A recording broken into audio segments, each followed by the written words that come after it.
Hello, I'm Sunny Williams. I'm up here on the International Space Station. So this is Node 2. This is a really cool module.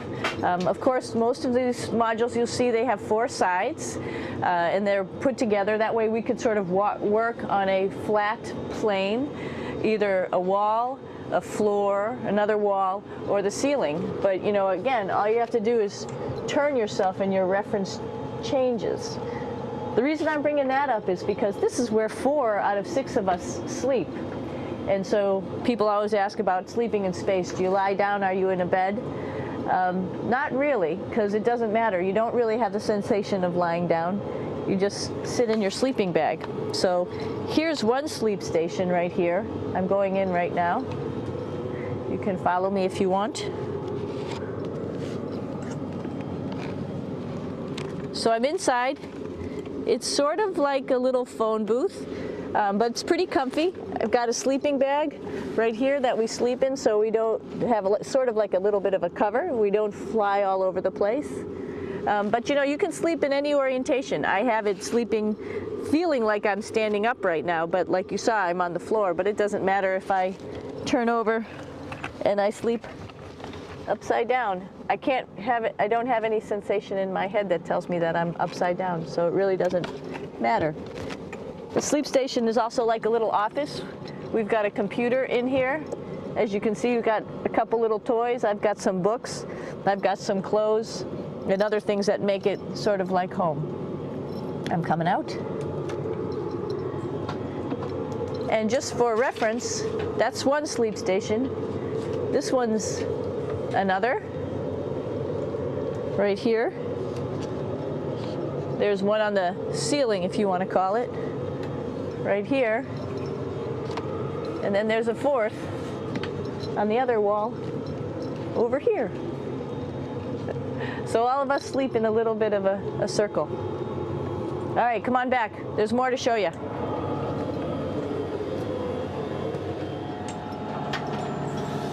I know that there's some questions about how to use the bathroom and how do you actually live in space like normal, like at home. I mentioned real quickly about getting up in the morning and brushing your teeth and washing your face.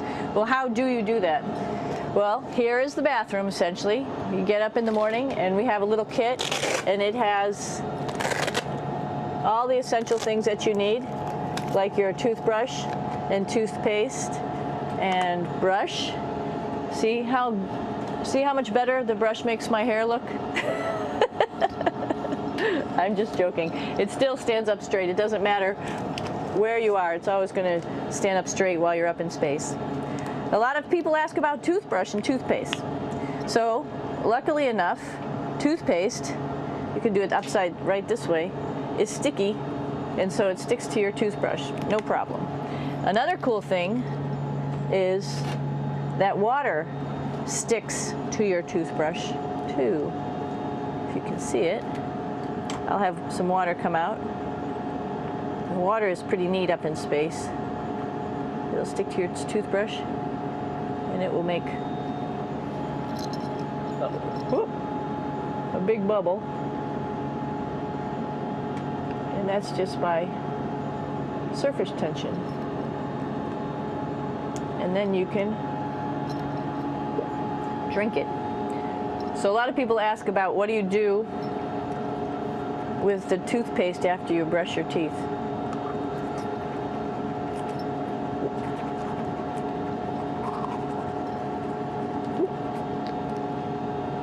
Two options. Swallow it, and it's sort of like mouthwash, but it tastes a little gross. Or you can just spit it out in a paper towel, and then you don't have to worry about it. Swallowing thing I wouldn't recommend at home. I'm only up here for 4 months, so it's not that bad. One of the most pressing questions about living in space, of course, is the bathroom. So let's take a look at that little piece of work. Come on in.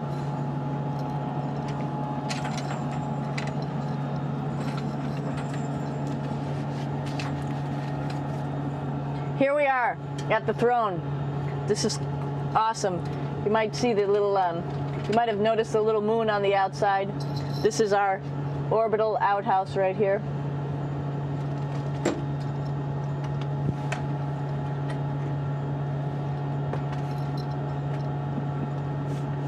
And of course, it serves for two functions. Number two, right here. I'll show you. But you see it's pretty small, so you have to have pretty good aim, and you'll be ready to make sure things get let go the right direction. And it smells a little bit, so I'm closing it up. And that's of course for number two. And this guy right here is for number one. So they're sort of two slightly separate functions, but you can do a little, essentially both, by hanging on right here and doing number one and number two. I might add it's color coded, so you really don't get it mixed up, which is nice. This is yellows for number one. And also there's a selection of paper. People always ask about toilet paper. What do you do with toilet paper? What kind of toilet paper do you have? We have gloves, just because sometimes it does get messy. We have some Russian wipes, which are a little bit coarse if you like the coarse type of toilet paper. We have some nice tissues, which are nice and soft if you like soft toilet paper. We have Huggies, just for any cleanup. You know, we were all babies once, and this sort of helps. And then if things get really out of control, we have disinfectant wipes, just to make sure we clean up here. Because, you know, just like the water I showed you, the number one stuff can sort of go all over the place if you don't aim correctly. And did I mention both of these have a little bit of suction, so they should keep things going in the right direction. But like I said, sometimes things get a little out of control if you are out of control yourself flying around. So we have lots of protective stuff. And of course, you do have your privacy. There's a little door, so other people know that you're in there. Here's a pretty cool place. This is sort of like in your house where everybody meets in the morning. After you wash your face, brush your teeth, you want to find something for breakfast. And this is our kitchen. You might notice there's all sorts of foods here. It's like opening the refrigerator. You got all your different stuff that you want to have: drinks, meats, eggs, vegetables, cereals, bread, snacks. And that's a good place. That's where you find all the candy. Side dishes, and then some little power bars just in case. So we have all this type of food. Some of it is dehydrated, and so we have to hydrate it, fill it up with water. Some of it is already made, and then all we have to do is heat it up. So something like this, I'm pulling out barbecued beef brisket. Pretty yummy. Not only is this food made in the US, but we also have food here from Japan. We've got Russian food. As you can see, all these red containers are filled with food that's from Russia. And then we get some of our specialty stuff, some things that we like, some of our favorite stuff that your family can send up. In fact, I like fluffernutters, and so I got sent up some fluff so I could make my fluffernutter with peanut butter. So you have a lot of food up here, no problems. Now, I'm going to say where we are. So right now, we're in the Japanese laboratory. It's one laboratory out of many here on the International Space Station. It's actually on the left-hand side. If I was International Space Station and I was flying through space like this, my left hand would be where the Japanese laboratory is.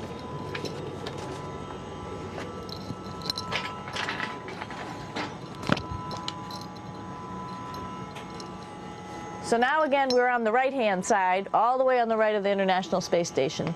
This is Columbus, the European module. It has science experiments all over. You could see it looks a little bit crowded. And here we do a lot of our medical experiments.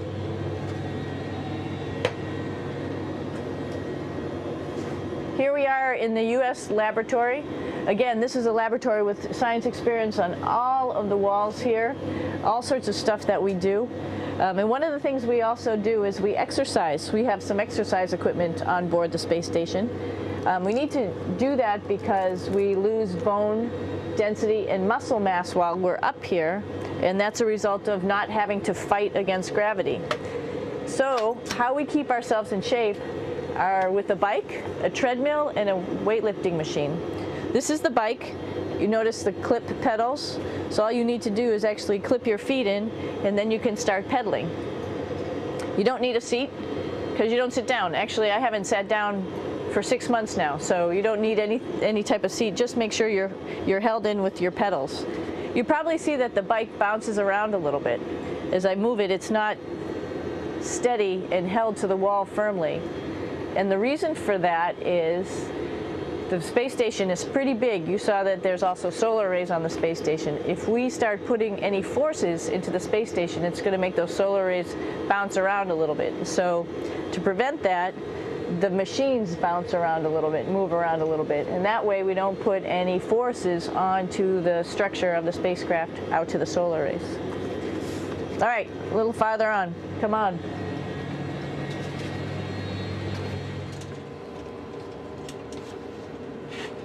I'm here with my two buddies in the airlock. Actually, these are two spacesuits that are ready, primed up to go outside, as we call it, to go do a spacewalk in case we have to do anything outside. Some of the things we do outside are just like inside, repairs. We have a lot of electrical boxes and machinery and solar arrays, in fact, that I talked about earlier, that are outside, and sometimes they don't work quite right. Remember, space is really cold and really hot, and it's also the vacuum of space with no pressure, and so some of the equipment doesn't work well all the time. So we might have to go out and do a spacewalk. Right behind me is actually the hatch that you go out into space, and right now we have it filled up with a couple other spacesuits because we've got 4 of them up here and some of our tools. But right behind here is the hatch in which you actually go right outside into the vacuum of space. The spacesuit is pretty big, as you can see. It's like being a football player.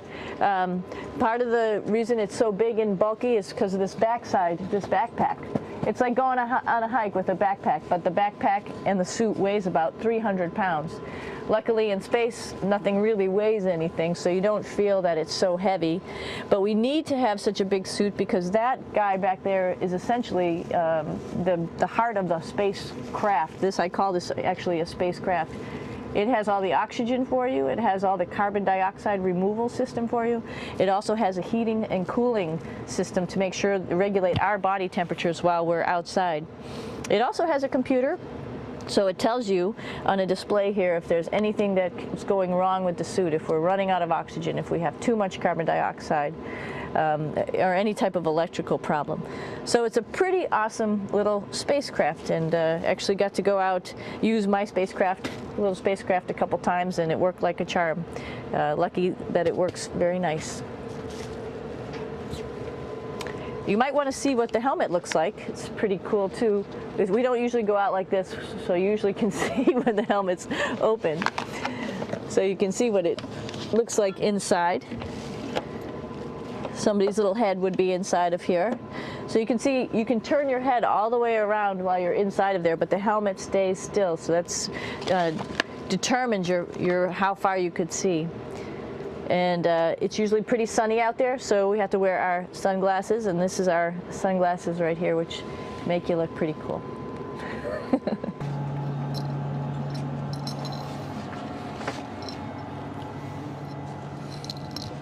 It's like a glass-bottom boat. This is the cupola. It sticks down below the space station. It's one of those places you find yourself hanging out in all the time because all you want to do is look back at our planet. I think some questions I had were about what do you do in your free time? And you can't help but want to just come to the cupola and look outside as much as you can. And a lot of folks, I play this game with myself about where we're flying over the Earth. Try to come in here and just guess. After being here for a little while, you can sort of figure it out. You can tell different cloud types over different continents. You can tell different soil types over different continents. So let's see. And then, of course, there's a lot of ocean. So usually we're over the ocean at first glance. I will tell you in just a moment where we are.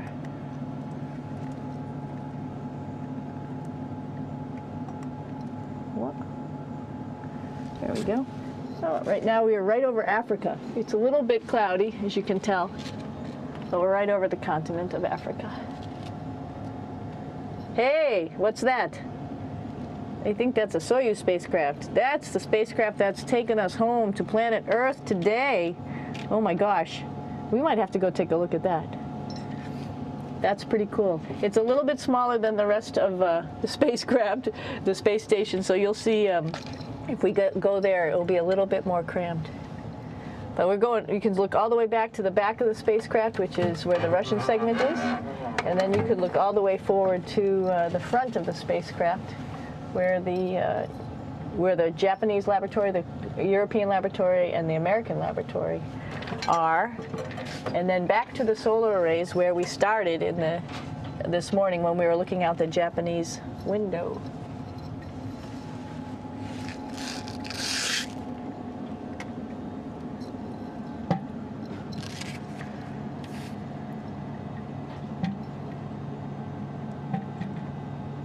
So other questions that were here are, what would you recommend as a job, if so, and to what type of person would want to be an astronaut? I think people who would like to explore, of course people who like math and science, that's what this is all about. We have people in the office who are doctors, teachers, veterinarians, engineers, pilots, so all sorts of people become astronauts, and I think if you see it's just sort of cool, so I think people who like to do a little adventure and like to do cool stuff probably usually become astronauts. Hey, one thing I didn't show you, or I talked about but I didn't show you, was the exercise, another piece of exercise device, which is the advanced resistive exercise, and that's what this is right here. This is ARED, and you could probably see this bar. Let me just do a little bit of maneuvering here. Stand by. You have to set it up just like at any other gym.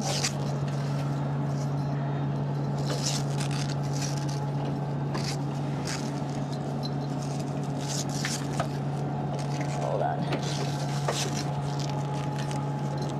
Show you how this works.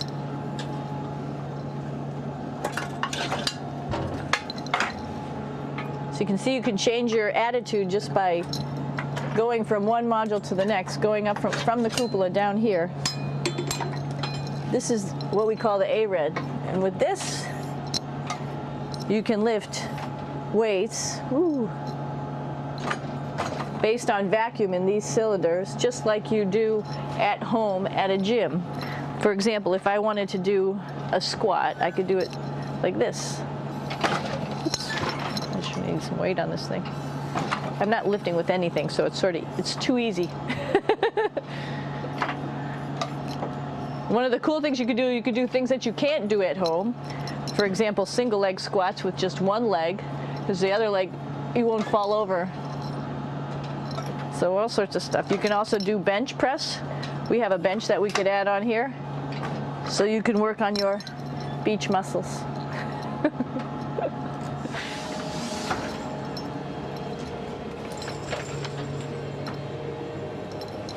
Hey, Aki, what are you doing down there? Crashing things. This is one of the cool things about space, too. It sort of looks like there's a big old hole here, but you don't even think twice about it. You can just jump over the hole. Or, if you want, you can go jump into the hole. I'm coming down. Woo!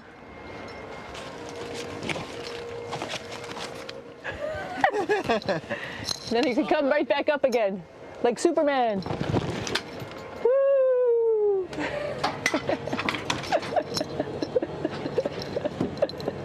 We're lucky we have a really cool big space station that you can fly around in.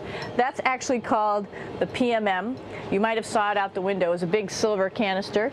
What's really great about that is it's essentially our closet in our pantry, or whatever you want to call it. We have extra food down there, we have extra clothes, we actually throw the trash out down there. So it's nice and organized, and we have all of our stuff that we need while we're working in all these other modules all stowed in this location down here. And it's a lot of fun to play in. So we're going into the Russian segment. Be ready. You don't need a passport either.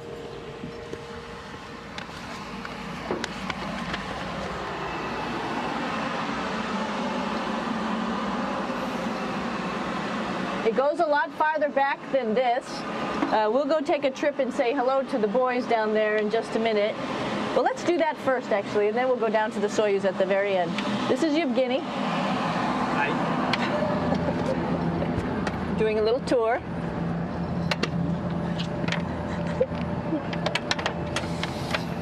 This is the FGB, and what's cool about this module, it is actually the very first piece of the space station that came up in 1998. The space station has been around for about now manned for 12 years, but it's been up in space for about 14 years. And this was the very first. It is like the Russians' PMM. It has a lot of storage, as you can see.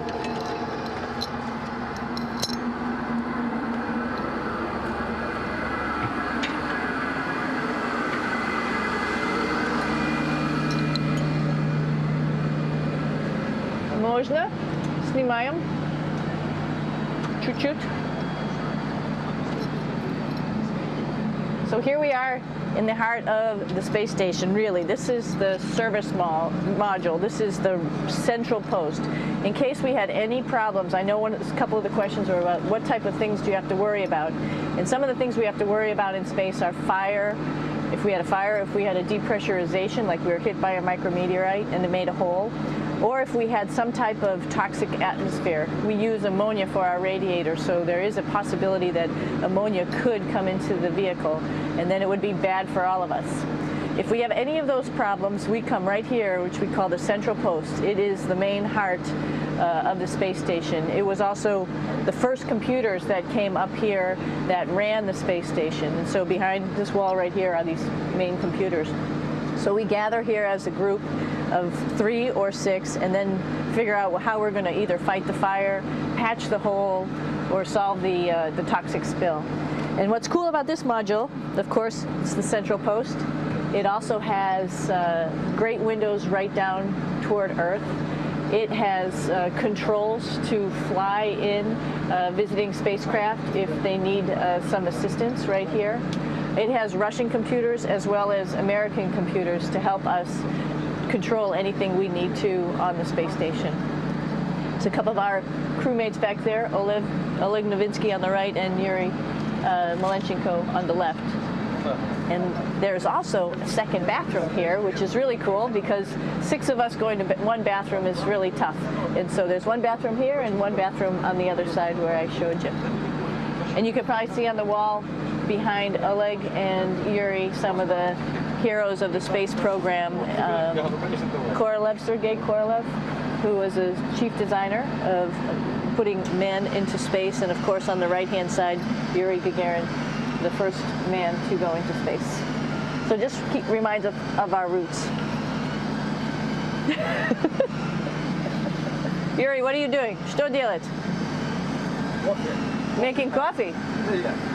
Oh. Black coffee. Yeah. Looks good. Okay. Спасибо. We're going to check out our Soyuz real quick. Make sure it's ready to go. All right, back to the Soyuz.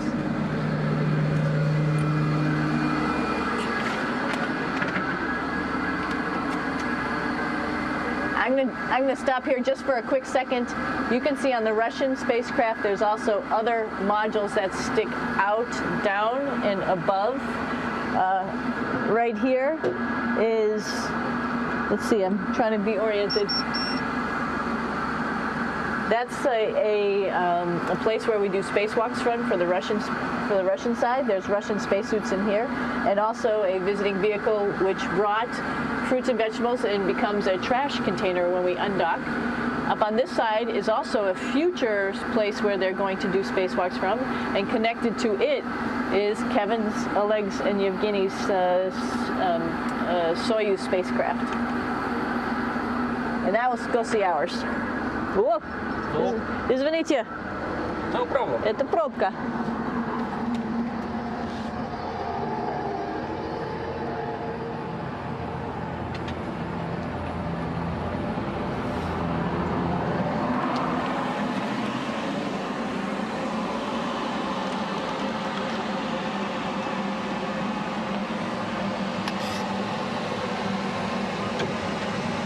Coming down. cone.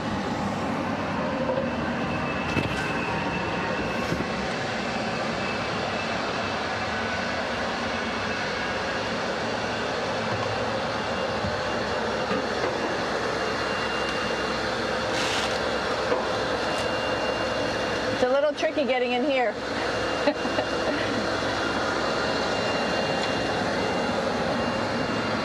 This is the docking probe right here, this big thing. This helps us connect to the spacecraft.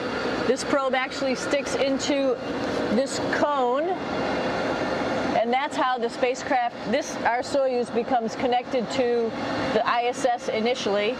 That is then replaced by clamps, which are around here, that will allow the two spacecraft to be stuck together. And then you can remove the probe and the cone.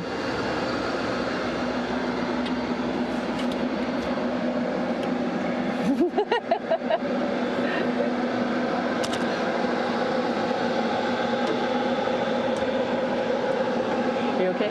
All right, so here we are in the Soyuz. This is what we call the Badal, the living compartment, Bitovoy Otsek in Russian. It also has a little bathroom. It's not as good as the other bathrooms, so we try not to use it too much. It has drinking water in it if we need something to drink. And then, of course, it's filled up with a lot of cargo for us. Bringing up and also bringing back down. It has a second purpose when it comes back to Earth. It serves as a garbage container.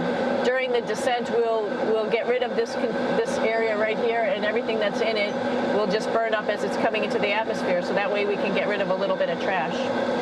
But the main area where we were on launch and where we're going to be on descent is down here, because we're not part of the trash. So we're in a safe place. So we're in the descent module, SA. It's a little small, but you can get in.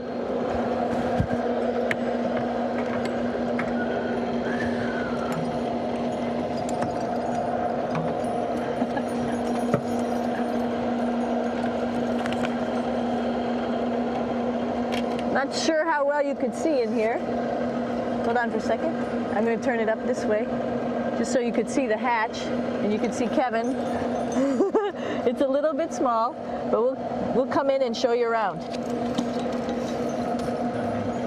You coming in? Probably not. Okay.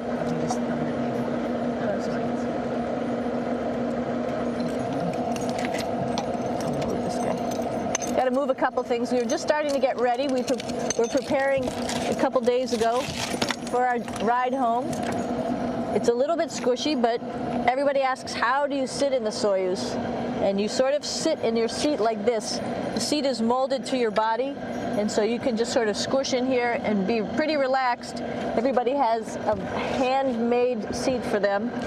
And then, of course, there's a control panel, and that's where we do most of our actions and work right here. There's hand controllers which you can fly the vehicle with, and there's a stick right here primarily used for communications when we're trying to talk to the ground. So 3 of us fit in here. Like I said, it's a little squishy, but somehow it seems like we all managed to get in here and fit pretty well, and it's a pretty safe ride home.